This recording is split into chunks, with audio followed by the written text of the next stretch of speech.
Assalamualaikum warahmatullahi wabarakatuh. Waalaikumsalam. Alhamdulillah, pagi ini kami akan mengerjakan tugas demonstrasi kontekstual terkait dengan coaching supervisi akademik. Kali ini kami dari kelompok 3 dengan saya Islah Firdaus, CGP Angkatan 11 Kota Padang. Selanjutnya yang bertindak sebagai coach kita hari ini adalah Saya Zul Ebri dari SMA Negeri 10 Padang. Pada saat ini saya akan berperan sebagai coach. ya, selanjutnya yang akan jadi coaching. Saya Yani Gesari Murni dari SMK 6 Padang. Saya akan bertindak sebagai coach. Ya, demikian perkenalan dari kami. Selanjutnya kita akan mulai proses coaching di sesi satu ini, di mana tadi sudah disampaikan bahwa Bapak Zul Emri sebagai coach dan Ibu Yanike sebagai coaching. Nah, sebelum kita lanjut, kita mulai pada tahap pra-observasi dulu. Selamat pagi Pak M. Selamat pagi Pak Islah. Iya. Hari ini rencananya Pak M akan melaksanakan coaching dengan Bu Yanike sebagai coachingnya. Nah, kira-kira Pak M kompetensi inti apa yang nanti akan Pak M kembangkan dalam kegiatan? Baik Pak Islah, terima kasih. Pada pagi ini saya akan berperan sebagai coach. Ya, semua nanti akan sebagai coach. Ya, semua nanti saya akan menggunakan teknik utama dari coach ini, yaitu kehadiran penuh, memberikan pertanyaan berbobot, serta mendengarkan secara aktif. Oh iya. Berarti ada 3 kompetensi inti coachingnya. Iya, betul Mas. Oke, demikian. Untuk selanjutnya kita silakan ke Pak M, silakan lakukan proses kegiatan coaching dengan Bu Yanike. Terima kasih Mas. Oke, selamat pagi Bu Yanike. Selamat pagi Pak M. Ya, bagaimana kabar hari ini? Alhamdulillah baik Pak. Baik ya, dari wajahnya memang cerah ya. Kira-kira apa yang akan kita bicarakan pada pagi hari ini? Ini Pak, saya ada problem sedikit ya Pak Iya. dalam pelajaran anak-anak. Iya. Saya kan mengajar bahasa Jepang ya Pak ya. Iya. Jadi di dalam kelas itu anak-anak itu saya lihat banyak mereka tuh yang kayak malas ya Pak ya. Ya. Terus mereka tuh kayak ogah-ogahan, kayak pengen keluar aja kayaknya Pak. Oke, iya. Jadi itulah kondisi sekolah kita sekarang ya. Iya. Jadi apa tujuannya kita sekarang membicarakan itu? Saya ingin mencari solusi Pak. Ingin mencari Bagaimana solusi. jalan keluar supaya siswa saya itu bisa aktif ya Pak Aktif, ya, oh dan iya. fokus dia dan Kembali belajar dengan Iya. baik ya. Oke. Jadi Bu Nike berkeinginan siswa kita ini kembali belajar aktif seperti biasa ya. Kira-kira untuk melaksanakan keinginan Bu Nike itu apa kira-kira kesempatan punya Ibu Nike atau peluang yang Bu Nike lihat saat ini? Kayaknya karena pertama kayaknya kesulitan mereka tuh di huruf ya Pak ya. Iya. Mereka ngomong sama saya seperti ini loh Pak. Sensei, itu tulisan apa? Kayak cacing aja di depan. Iya. Otak kami sudah pusing, makin pusing kata Iya, mereka kan iya. ya Pak ya. Jadi saya mungkin berpikir ya Pak ya, bagaimana kalau misalnya saya ngajar bahasa Jepang, saya tidak mentargetkan mereka belajar dengan huruf Jepang gitu. Yang penting mereka tahu dan bisa dulu berbahasa Jepangnya gitu. Jadi itu peluang yang Ibu Nike lihat dengan siswa-siswa yang ada di dalam kelas. Iya, itu salah satu. Kira-kira keinginan mereka untuk mengerti bahasa Jepang ini bagaimana? Menurut saya Pak ya, kelihatan saya di kelas, mereka tuh ada keinginannya, karena mereka ada yang excited belajar ya Pak ya. Tapi cuma gara-gara huruf tadi. Oh, Gara-gara huruf Iya. tadi itu Pak ya, mereka tuh sih huruf kita aja nih susah ingatnya, apalagi nih huruf ini banyak katanya kan Pak ya. Jadi ya. Kata mereka tuh rata-rata ya Pak, mereka tuh mengeluh di huruf tadi. Sensei nulis apa di Jepang? Pusing sensei, saya berpuisi keluar katanya. Kayak gitu mereka ngomong. Iya. Jadi kesempatan Bu Nike kelihatannya ada ya dengan minat mereka ingin belajar bahasa Jepang. Kalau kita sekarang lakukan Bu Nike kira-kira dari kalau kita ambil angka 1 sampai 10 Kira keinginan mereka untuk belajar bahasa Jepang berada di angka berapa ini sekarang? Kayaknya Pak, saya udah ngetes kemarin ya Pak ya. Kalau saya tidak mengajar menggunakan huruf Jepang, ya, saya nggak mewajibkan mereka menggunakan huruf Jepang itu skala dari 1 sampai 10 ada angka 8 saya rasa. Oh, luar biasa ya? Luar biasa. Iya. Tapi cuman itu tadi. Kira-kira dari angka tersebut masih ingin mau ditingkatkan? Ya, saya Ya, masih harus target pengen berapa? meningkatkan. Target saya 10 dong. 10, Pak. bagus ya. Luar biasa, target 10. Nah, kekuatan Bu Nike untuk mencapai angka 10 ini kira-kira apa? Kenapa? Sepertinya ya memang saya harus menjalankan yang saya rencanakan tadi itu Pak. Ya. Pertama saya mengajar tidak menggunakan huruf Jepang. Ya, satu. Kedua saya akan menggunakan media yang menarik dan interaktif Ya. ya Pak ya. Jadi siswa saya itu mereka menjadi bisa termotivasi, tertarik, lebih tertarik lagi belajar bahasa Jepang ini gitu kan.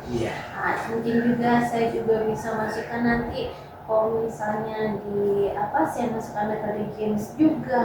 Jadi kan mereka akan tertantang untuk belajar dan ingin tahu yang lebih gitu. Kira-kira dari yang Bu Nike sampaikan tadi apa hambatannya? Hambatan saya Pak, ada beberapa ya Pak ya. Kalau untuk media saya ada, tapi cuma kan Bapak tahu sekolah kita infokusnya tidak banyak. Jadi kadang untuk menampilkan media di depan saya udah telat minjem infokusnya Pak. Nah, itu salah satu media saya Pak. Kira-kira solusinya apa itu? Mungkin Pak besok saya akan menemui wakil Sapras dan daftar paling awal untuk tiap jadwal saya mengajar ya Pak ya, untuk saya bisa meminjam infokus lebih duluan. Jadi saya dapatlah jatahnya pakai infokus itu. Jadi sehingga terciptalah sebuah suasana pembelajaran yang seperti yang kita inginkan. Baik, oke. Jadi hambatannya seperti itu ya, solusinya sudah ada ya. Jadi kedepannya dalam proses peningkatan siswa menguasai pelajaran bahasa Jepang ini, apa yang akan dilakukan? Yang akan saya lakukan Pak, saya akan selain pelajaran yang memang sudah ada diterapkan di buku ya Pak ya, saya akan mencari materi-materi lain yang saya anggap menarik yang untuk anak-anak kita ya Pak ya, anak SMK ini mereka jadi bisa tahu seperti ini ya. Terus saya juga akan mencari mungkin literatur berbahasa Jepang dalam lingkungan kerja. Misalnya mereka jurusan kuliner, saya akan menampilkan misalnya kayak video kayak mana orang di Jepang itu bekerja di bagian kuliner, atau anak perhotelan, bagaimana mereka di ruang lingkup perhotelan itu bekerja. Saya mungkin akan mencari seperti itu juga Pak salah satunya. Jadi kan ada beberapa rencana mungkin tadi ya. Kira-kira prioritas yang tercepat apa ini? Prioritas tercepat saya. Ya. Pertama, saya akan mengajar ke huruf biasa. Yang penting anak saya tahu dulu bahasa Jepang. Oke. Mereka bisa dulu berbahasa Jepang. Ya? Bukan huruf kanji atau hiragana dan katakana dulu gitu. Itu yang paling cepat dulu Pak. Jadi strateginya bagaimana? Strateginya jadi pas belajar atau mengerjakan tugas tuh kita belajar langsung aja saya gunakan huruf biasa itu pertama ya Pak ya. Jadi nanti habis itu kan kalau misalnya mereka udah paham dengan apa yang di depan, otomatis semuanya akan mengalir dengan baik. Itu saya rasa Pak ya. Kira-kira berapa lama waktu yang dibutuhkan untuk melakukan proses seperti itu? Saya akan mencoba. Targetnya berapa? 1 minggu. 1 minggu luar biasa cepat ya. 1 minggu target saya. Karena kenapa saya mengambil target 1 minggu Pak? Karena saya lihat mereka itu ada ketertarikan mereka besar. Mungkin cuma gara-gara kendala beberapa hal tadi. Jadi Insya Allah 1 minggu Satu saya bisa. minggu ya, Iya, luar Pak. biasa. Kalau seandainya ada gangguan, nah kira-kira apa yang akan Bu Nike lakukan untuk mengatasi gangguan yang terjadi? Mungkin saya akan berusaha untuk mencari alternatif lain. Iya, Uh, seperti seperti mungkin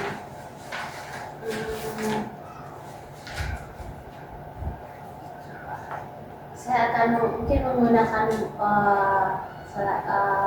misalnya ini ya Pak ya, contohnya kayak misalnya gangguan di kayak infokus tadi saya bilang, saya mungkin akan menggunakan gambar-gambar atau kartu yang udah saya buat sendiri juga. artinya dengan media lain ya? Dengan media lain. Oke. Baiklah Bu Nike, kita tadi sudah bicara banyak ya. Ya. Bagaimana keadaan di sekolah, bagaimana strategi Bu Nike dalam menumbuhkan minat anak belajar bahasa Jepang, bagaimana Bu Nike tadi kira-kira mengatasi hambatan-hambatan yang terjadi. Kira-kira dari pembicaraan kita tadi, apa yang bisa kita simpulkan? Yang bisa kita simpulkan Pak, pertama saya akan mengajar dengan menggunakan huruf biasa. Iya. Kedua, saya akan mendaftar untuk menjawab infokus lebih awal setiap hari saya mengajarnya. Yang ketiga, saya juga harus menyediakan media-media yang menarik ya Pak ya. Keempat, saya juga harus menyiapkan alternatif lain kalau saya ada terkendala di pada pembelajaran pada hari ini. Iya, oke. Luar biasa ya Bu Nike ya. Oke Bu Nike, dari pembicaraan kita tadi Bu Nike telah menyimpulkan tentunya kita akan harus berkomitmen ya untuk melaksanakan apa yang telah kita rencanakan tadi. Kira-kira apa komitmen Bu Nike? Komitmen saya Pak, saya akan menjalankannya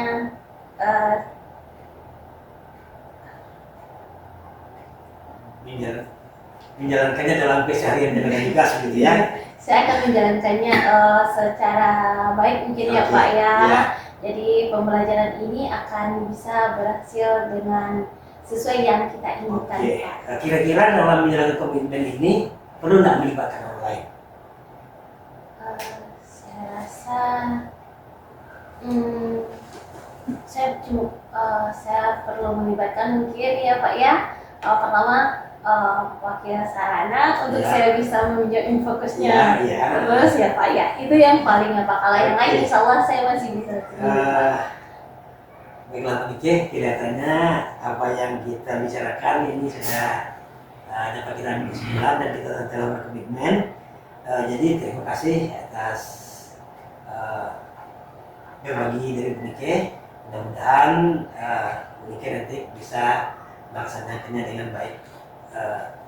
Dan sebagai coach saya selalu bersedia untuk menerima Bu Nike kalau seandainya nanti masih ada lagi hal yang perlu kita bicarakan. Jadi bagaimana pembicaraan hari ini bisa kita akhiri? Bisa Pak, terima kasih banyak ya Pak ya. Iya Pak. Ya. Pak M. Ya. Dari kegiatan coaching yang sudah dilaksanakan tadi, kita coba merefleksikan kembali. Tadi di awal Pak M mengatakan bahwa ada 3 kompetensi inti dari coaching yang akan Pak M jalankan. Nah, kira-kira menurut Pak M, yang 3 yang direncanakan tadi itu bagaimana? Sudah terlaksana atau bagaimana? Alhamdulillah rasanya sudah terlaksana Pak Islah. Yang pertama, saya di sini menyediakan waktu untuk kehadiran penuh untuk Bu Nike. Sebab sebenarnya kami juga sudah berkomitmen bahwa ini akan kita laksanakan tanpa adanya gangguan. Kemudian saya telah memberikan pertanyaan-pertanyaan yang berbobot tadi yang menggali potensi yang ada dari Bu Nike, sehingga Bu Nike bisa mencari sendiri jalan keluar apa dari kendala yang dihadapi dalam menghadapi siswa-siswanya dalam belajar bahasa Jepang. Iya. Kemudian saya juga telah mendengarkan dengan aktif tadi yang pada seperti beliau, sehingga alur pembicaraan kami bisa terarah, sehingga dalam waktu yang tidak begitu lama kami bisa menemukan solusi dari kesulitan yang beliau hadapi. Ya. Dari proses coaching yang dilaksanakan tadi, Pak M, Iya. Pak M sebagai seorang coach, nanti apa rencana aksi Pak M ke depan? Sebagaimana saya akhiri sebelum mengakhiri tadi, saya selalu bersedia untuk meluangkan waktu saya apabila Bunike tadi ingin berbicara lagi atau melakukan kegiatan coach ini lagi, Ya. walaupun dalam permasalahan yang berbeda nanti, ataupun dalam masih terkendala dengan permasalahan yang kita bicarakan tadi. Artinya Pak M akan bersedia hadir penuh Ya. teman-teman yang membutuhkan Iya, kegiatan bukan hanya Bunike, tapi setiap teman-teman yang membutuhkan, insya Allah saya siap. Ya.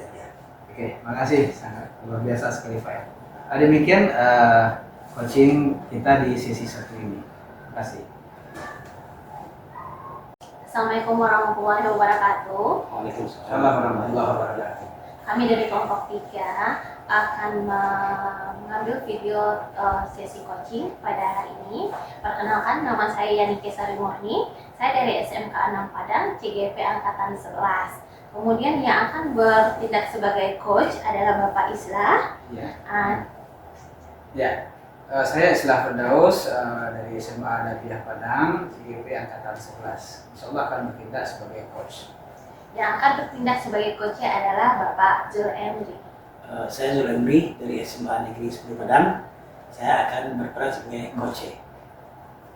Oke. Baiklah, kami akan memulai video kali ini. Assalamualaikum Bapak Islah. Ya, waalaikumsalam Bunike. Iya. Bagaimana rencananya hari ini Pak?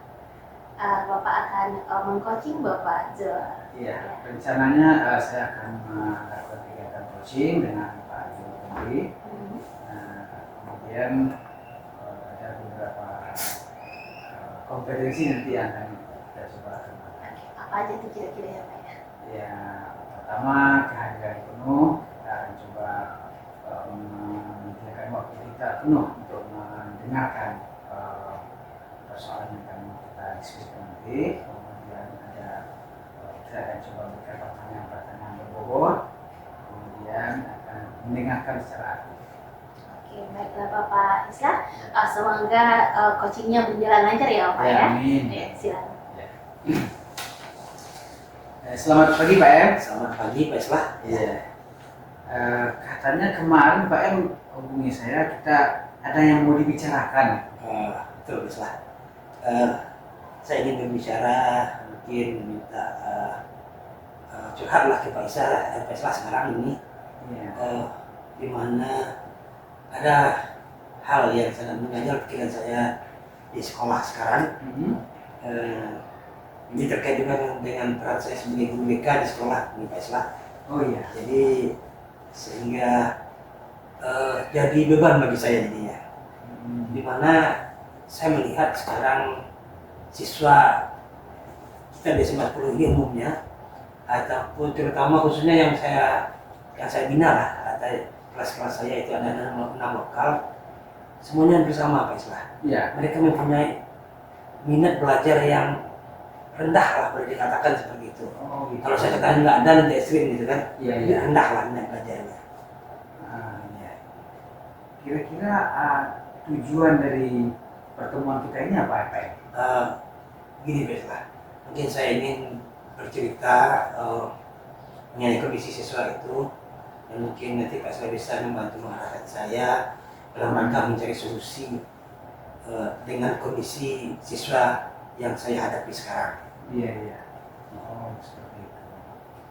Nah, dengan kondisi siswa yang seperti kata Pak M hadapi sekarang, Ya, nah, apa kesempatan atau peluang yang hari ini yang sudah Pak M miliki?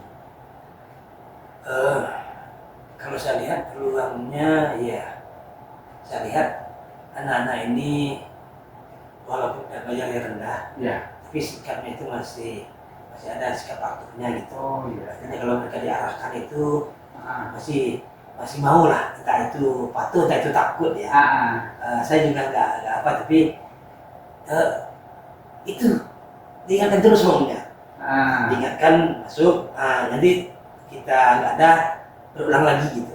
Saya inginnya kan ada kesadaran dalam diri mereka untuk belajar dengan motivasi intrinsik yang tinggi dalam diri mereka gitu. Motivasi dari dalam ya. Kalau kita misal nih Pak M ya, ya. Kita bikin skalanya dari 1 sampai 10, yang ke 10 itu yang maksimal gitu. Ya. Kondisi sekarang skalanya berapa? Masih 6 kali Pak. Masih 6, masih 6. Ya. Masih ada beberapa tahapan masih sangat perlu ditingkatkan. Iya. Rencananya targetnya berapa Pak? Yang minimal 9 lah Pak, kalau tidak akan 10 gitu kan. Oh iya. Kalau 10 ini mungkin terlalu tinggi, kita kan yang minimal 9 lah. Iya. Nah, kan tadi awalnya 6 kata Pak ini skalanya. Rencananya kita mau mencapai skala 9. Iya. Nah, kalau nggak akan 10 9. Iya. Nah, kira-kira Pak M, kekuatan apa yang Pak M miliki untuk mencapai angka skala tersebut?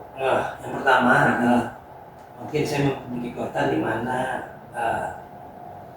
saya dengan anak-anak ini boleh dikatakan sangat dekat Mas. Iya. Artinya di lokal itu saya orangnya kan tegas sedikit pemarah. Tapi alhamdulillah di dalam kelas itu semua siswa itu dekat dengan saya dan ini yang membuat saya bahagia. Mereka merindukan kehadiran saya dalam kelas.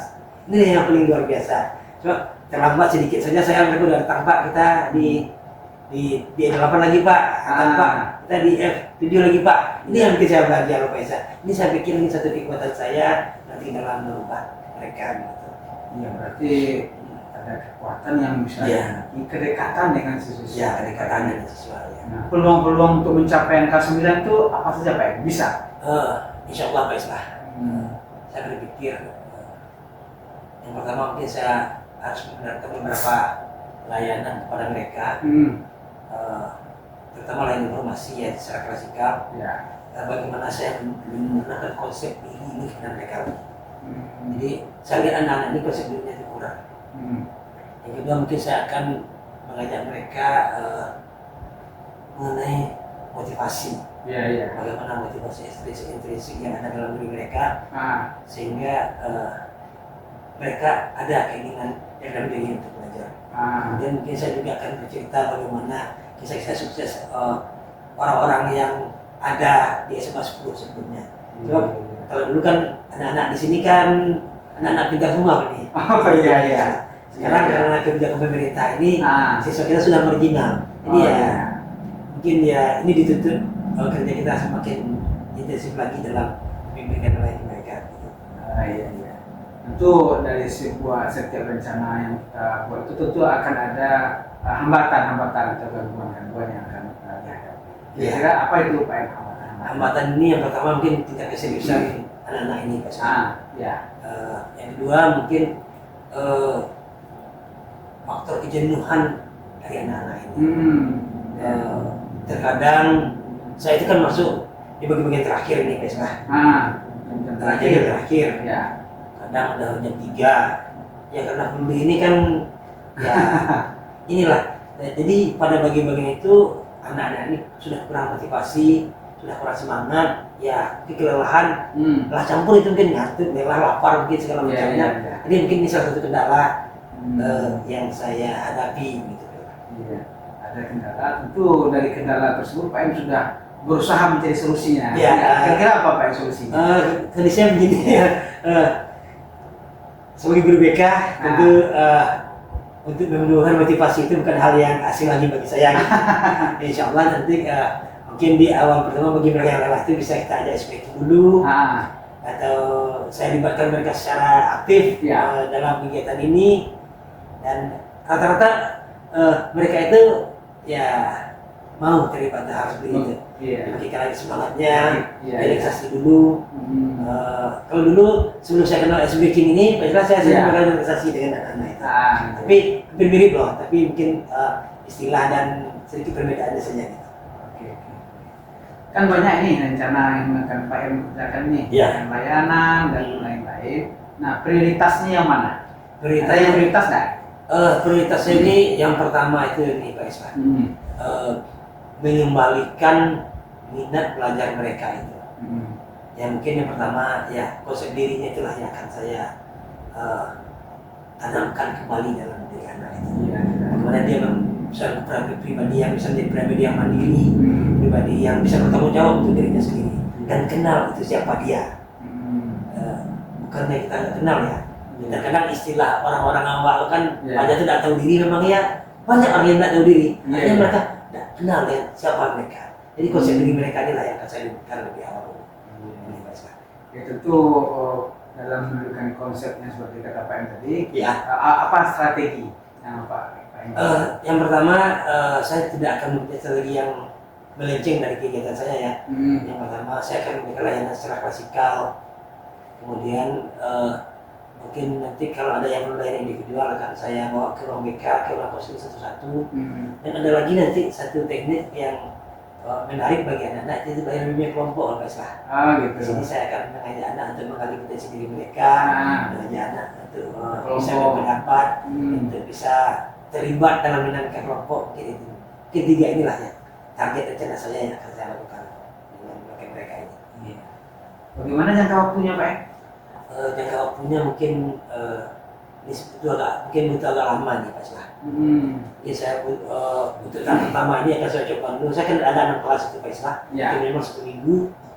Kemudian dari 1 minggu itu saya lihat mana yang perlu saya bawa satu-satu ke RPK untuk jadi layanan. Itu mungkin butuh 1 minggu juga. Kalau tidak ada lagi juga perubahan, mungkin saya butuh 1 minggu lagi untuk mengajak mereka di dalam kelompok. Jadi artinya saya perkirakan waktu itu 2-3 minggu. 2-3 minggu ya Pak M ya. Nah dari proses yang Pak M lakukan tadi itu, nah apa kira-kira indikatornya Pak M? Apakah ukuran keberhasilan Pak M dalam melaksanakan rencana ini? Yang pertama ini Pak Islah, indikatornya bagaimana anak itu datang ke sekolah itu tidak terlambat lagi. Ya. Artinya mereka bersemangat datang ke sekolah, ingin belajar. Yang kedua, di dalam kelas itu tidak ada lagi siswa yang loyo. Ini banyak loh sekarang Pak Islah yang kelihatannya loyo. Yang ketiga, mungkin indikator keberhasilannya mereka itu lebih fokus ke belajar dalam kelas itu dibandingkan ke gadget. Ini yang banyak terjadi sekarang. Iya. Dan saya juga sudah mengingatkan terus itu belajar. Nanti ada saatnya kamu disuruh pegang HP, pegang. Ada saatnya kamu nanti lelah, ingin relax main game ada. Tapi kenyataannya sekarang kan anak itu belum mampu memanage waktu untuk menggunakan gadget ini. Ini yang terjadi. Mungkin 3 itu indikator yang akan saya lihat terlebih dahulu Pak Islah. Gitu. Jadi ada beberapa indikator yang bisa kita jadikan tolak ukurnya keberhasilan atau tentu kalau ada gangguan-gangguan selama melaksanakan rencana itu, antisipasi apa ya kira-kira yang lebih Pak M dahulukan? Kalau gangguan itu datang, antisipasinya kita kembali ke anak itu, ke siswa kita ini lagi Pak Islah. Dimana mungkin saya akan bimbing juga mereka bagaimana mengatasi godaan-godaan dan gangguan yang terjadi di waktu belajar ini. Ini gangguan ini kadang-kadang kan dari teman. Yuk kita ke kantin, yuk kita ajak apa. Nah ini mungkin saya akan melatih anak ini bagaimana menolak teman yang atau menolak ajakan teman ke arah yang negatif. Mungkin itu kan ada juga trik-triknya nanti. Kadang-kadang sebenarnya timbul konflik dibiarkan nanti perlu juga kita terapkan hal seperti itu. Jadi banyak cara yang bisa dilakukan Pak M ya. Nah, jadi kan dari rencana Pak M sudah disampaikan tadi, menarik juga. Nah, terus komitmen Pak M untuk melaksanakan rencana ini bagaimana Pak? Mungkin start mulai sekarang akan saya laksanakan ini Pak Islah. Artinya di setiap kesempatan saya masuk ke dalam kelas yang 1 jam seminggu itu, istilah saya akan langsung action nanti akan saya laksanakan semua rencana yang akan saya lakukan itu. Ada siapa orang yang mungkin yang bisa membantu Pak M melaksanakan rencana itu? Ini mungkin agak-agak ribet juga nih Pak Islah ya. Terutama nanti kalau seandainya saya nanti melayani siswa ini secara individual dan kelompok.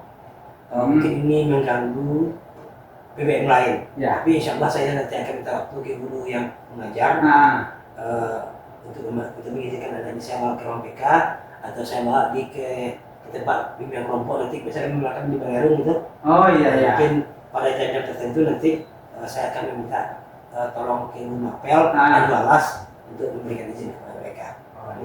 Di samping itu mungkin saya juga perlu minta izin ke pimpinan nanti. Iya, itu penting juga ya. Ini yang akan saya libatkan nanti dalam melaksanakan kegiatan ini. Ya.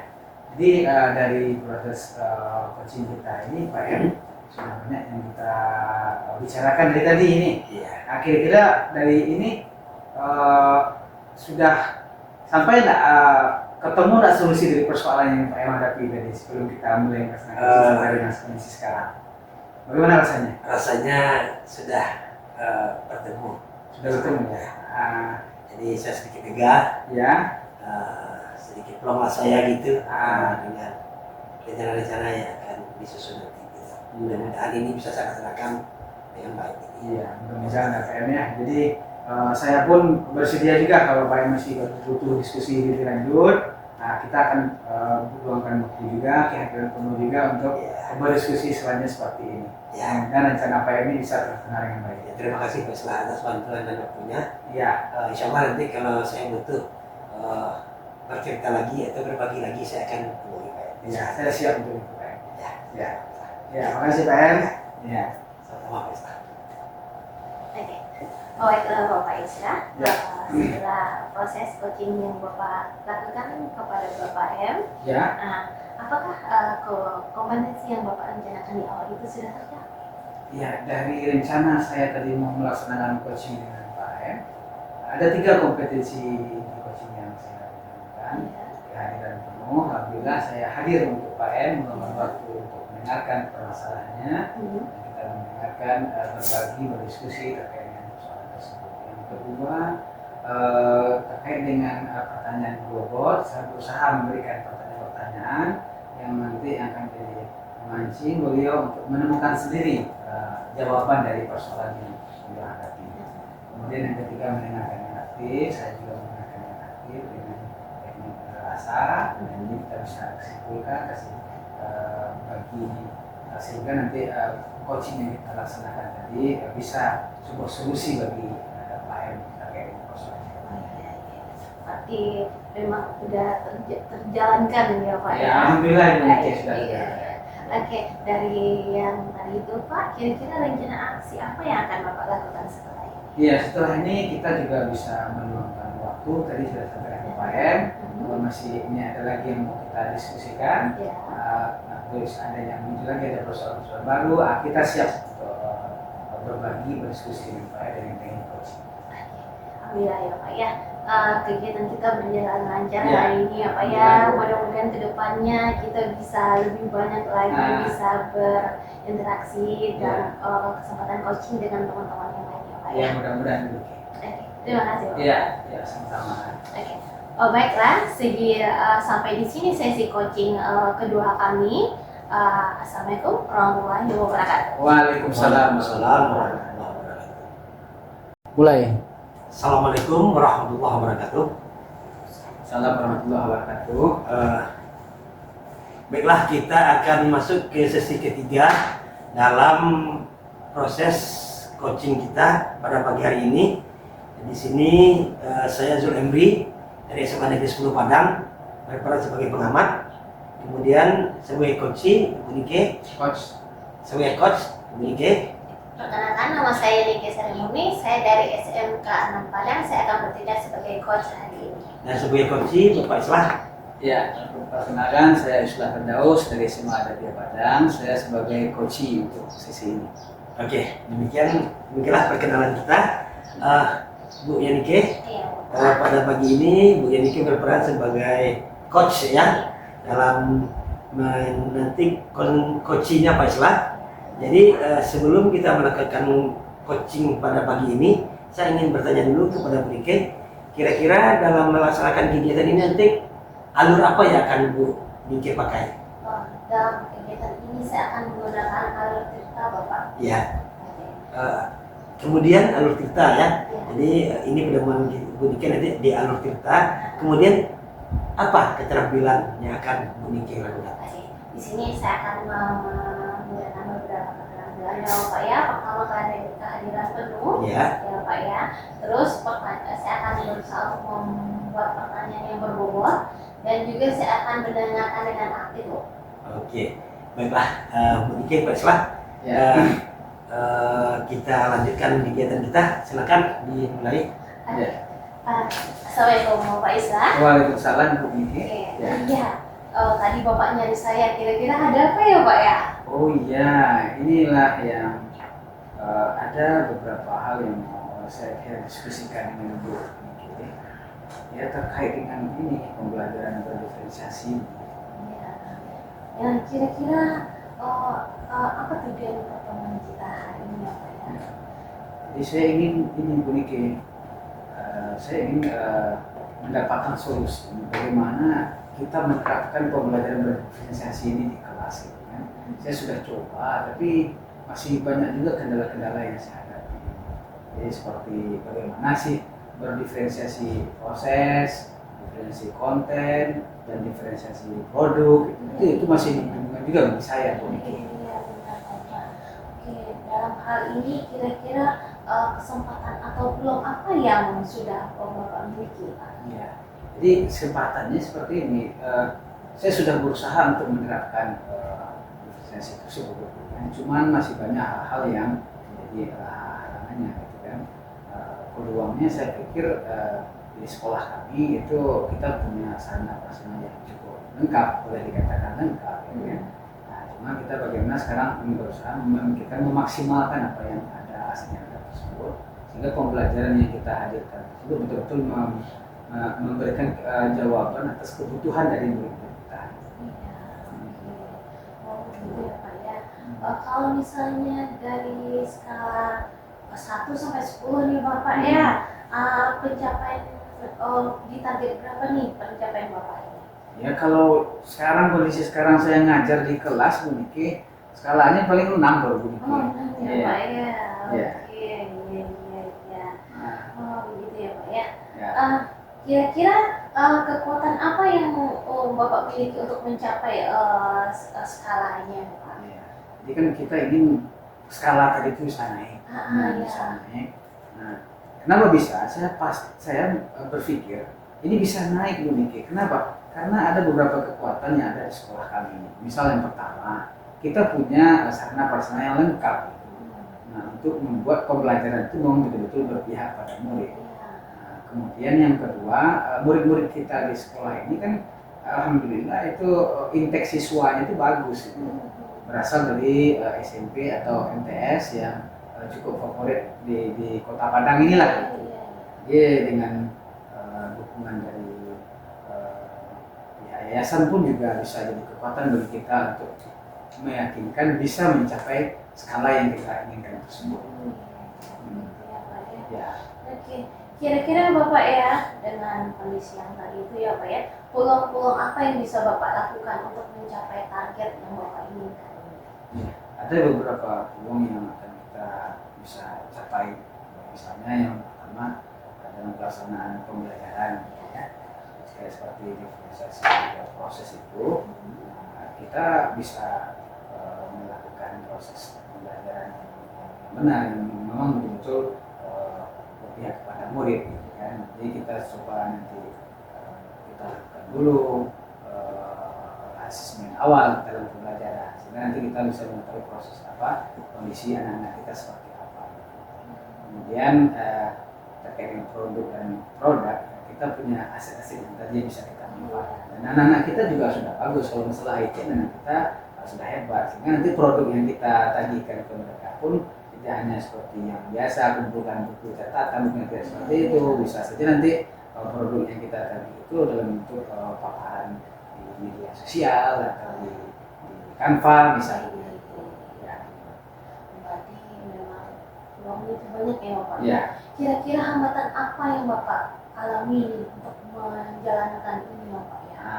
Nah, ini yang jadi hambatannya Bu Nike ya. Karena mode pembelajaran yang kita sekarang berdiferensiasi ini kan masih berkembang bagi kita di sekolah. Nah, kalau selama ini kadang-kadang kita mengeneralisasi aja siswa kita ini semuanya. Tapi sekarang tidak seperti itu. Nah, hambatan yang sangat mendasar sekali tentu masalah motivasi pembelajaran, kemudian menciptakan suasana kelas yang nyaman, kan?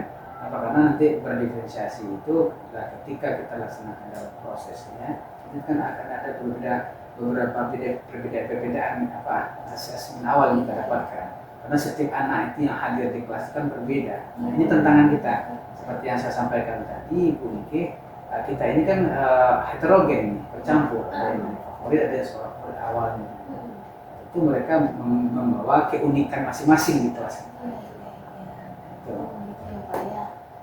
Banyak juga ya Pak ya. Kira-kira Pak, apa ya solusi yang bisa Bapak kerjakan untuk mengatasi hambatan-hambatan tersebut ya Pak ya? Ya, yang tadi misalnya menurut saya seperti ini, Bu Nike.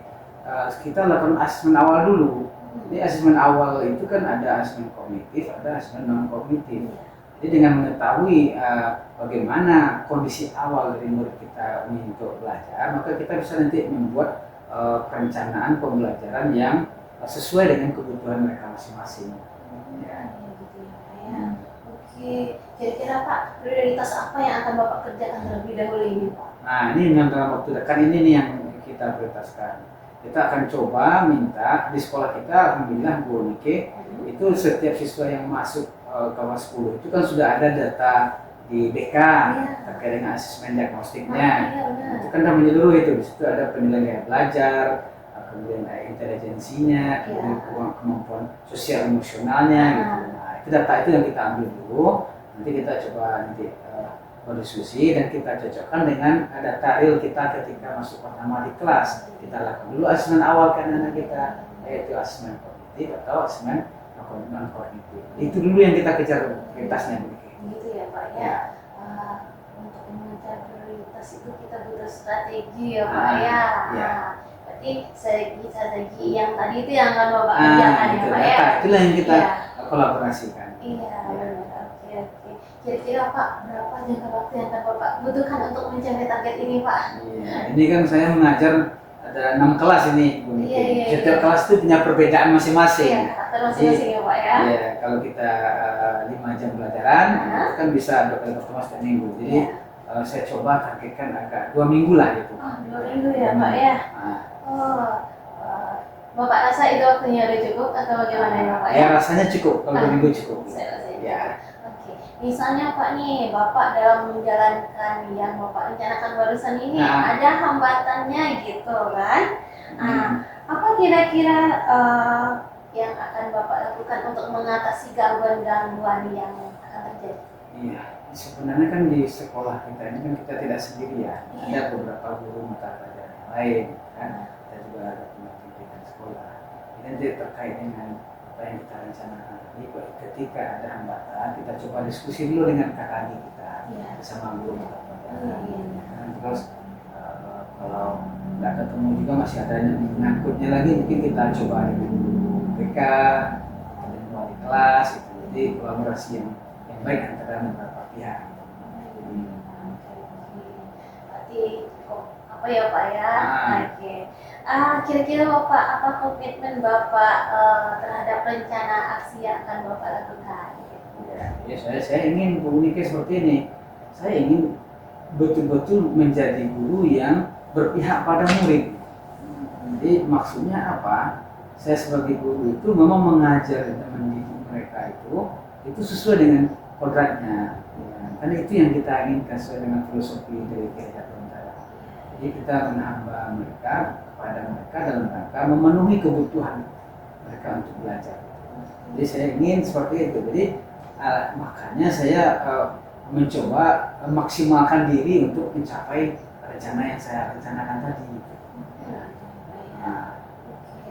Kira-kira Bapak ada nggak orang yang akan bisa membantu Bapak dalam menjaga komitmen yang udah Bapak buat ini? Ya, ada. Kita kan ada kita ada KKG namanya kan, bersama guru mata pelajaran. Ini saya minta juga beliau nanti akan bersama-sama kita merumuskan bagaimana kita membuat modul ajar yang betul-betul berpihak pada murid. Yang di sana memuat ada proses pembelajaran berdiferensiasi. Jadi ada jelas proses, kontrol itu kan di sisi konten, jadi semuanya jelas. Di sisi lain kita juga minta bantuan kepada kawan-kawan di PBK dan dari kelas. Gitu ya Pak ya. Kira-kira Bapak setelah kita banyak ngomong nih Pak, kira-kira apa yang Bapak rasakan setelah sesi coaching kita hari ini? Wah, saya rasanya udah sangat puas sekali saya Bu Nike. Jadi kemarin itu saya agak patah semangat juga ini bagaimana nih menerapkan pembelajaran berdiferensiasi dengan kondisi anak yang seperti ini. Nah, sekarang ini udah lepas beban saya rasanya saya udah menemukan solusi sendiri dari apa yang saya pikirkan selama ini. Iya. Alhamdulillah ya Pak. Ya, alhamdulillah Bu Nike. Terima kasih banyak. Bapak. Ya, moga-moga ke depan Bapak bisa menjalankan ya Pak ya, dan mencapai target Bapak dengan baik ya Pak ya.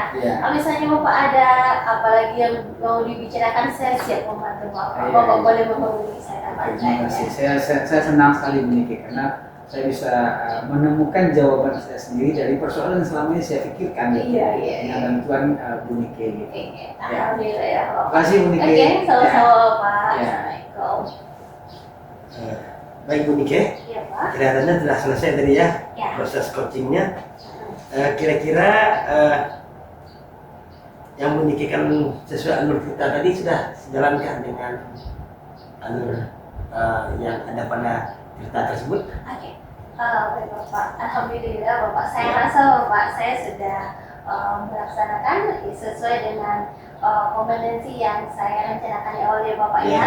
Dimana pertama saya berusaha untuk kehadiran penuh pada saat sesi coaching ya Bapak ya. Kedua saya juga berusaha untuk memberikan pertanyaan yang berbobot. Dan juga saya berusaha untuk mendengarkan aktif dalam sesi coaching. Baiklah Bu Nike. Jadi prosesnya tadi saya lihat sudah sesuai alur kita ya. Dan keterampilan yang dilakukan juga sudah apa ya Pak ya. Oke. Jadi nampaknya bisa kita akhiri kegiatan kita pada hari ini. Baiklah, demikianlah kegiatan kami pada hari ini dalam rangka proses coaching di mana kami di kelompok 3 tadi semuanya telah berperan sebagai coach, dan pengamat. Demikianlah kegiatan kita pada hari ini. Kita akhiri dengan alhamdulillahirabbil alamin. Assalamualaikum warahmatullahi wabarakatuh. Waalaikumsalam warahmatullahi wabarakatuh.